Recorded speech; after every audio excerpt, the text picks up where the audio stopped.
নিত্য প্রয়োজনীয় পণ্যের দাম বাড়তে থাকায় চাপে পড়েছেন নারায়ণগঞ্জের মানুষ। আয় বাড়েনি, অথচ প্রতিদিনই বাড়ছে সংসারের খরচ। ফলে প্রয়োজনীয় পণ্য কিনতে গিয়ে করতে হচ্ছে কাটছাঁট। বাজারে কেনাকাটা করতে আসা ক্রেতারা বলছেন, একই পরিমাণ পণ্য কিনতে আগের তুলনায় বেশি টাকা খরচ হচ্ছে। গোলাম রাব্বির ছবি এবং হাবিবুর রহমানের তথ্যে প্রতিবেদন। নারায়ণগঞ্জের বিভিন্ন বাজারে সবজির দামে এখন অস্বস্তি ক্রেতাদের। বেগুন, করলা, শসা, বরবটি, ঢেঁড়স সহ বেশিরভাগ সবজি 100 থেকে 160 টাকা কেজি দরে বিক্রি হচ্ছে। আমরা তো কোনো অভাব দেখতে আসি না। এই যে দেখলাম কিছুদিন আগে কাঁচামরিচ 400-500 টাকা, আজকে আবার 80 টাকা। এভাবে কেন হইবে? মাছ মাংসের বাজারেও স্বস্তি নেই।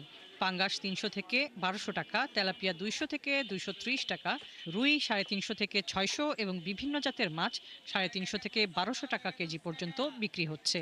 ব্রয়লার মুরগির দামও 180 থেকে 200 টাকার আশপাশে। একটু বাজারটা যাতে ঠিক করতে পারে, একটু ব্যবস্থা নেই। কারণ সাধারণ মানুষের চলতে পারে না, বর্তমানে সবকিছুর দাম বেশি।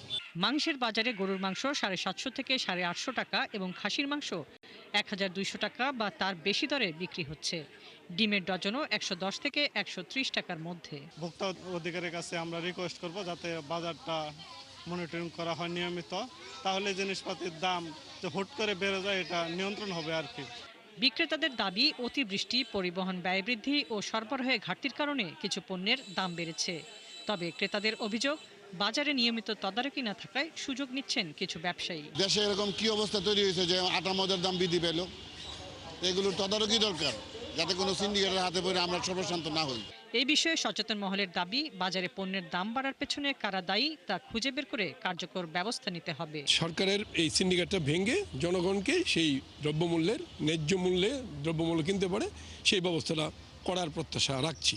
তবে জাতীয় ভোক্তা অধিকার সংরক্ষণ অধিদপ্তরের সহকারী পরিচালক বলেন, বাজারে নিত্যপণ্যের দাম অস্বাভাবিকভাবে বাড়ানোর কোনো সুযোগ নেই। প্রতি মাসে কিন্তু 80 থেকে 90টির মতো অভিযোগ নিষ্পত্তি কার্যক্রম পরিচালনা করছি এবং প্রতিনিয়ত ভোক্তারা আমাদের দপ্তর থেকে কিন্তু প্রতিকার পাচ্ছে আইন অনুযায়ী।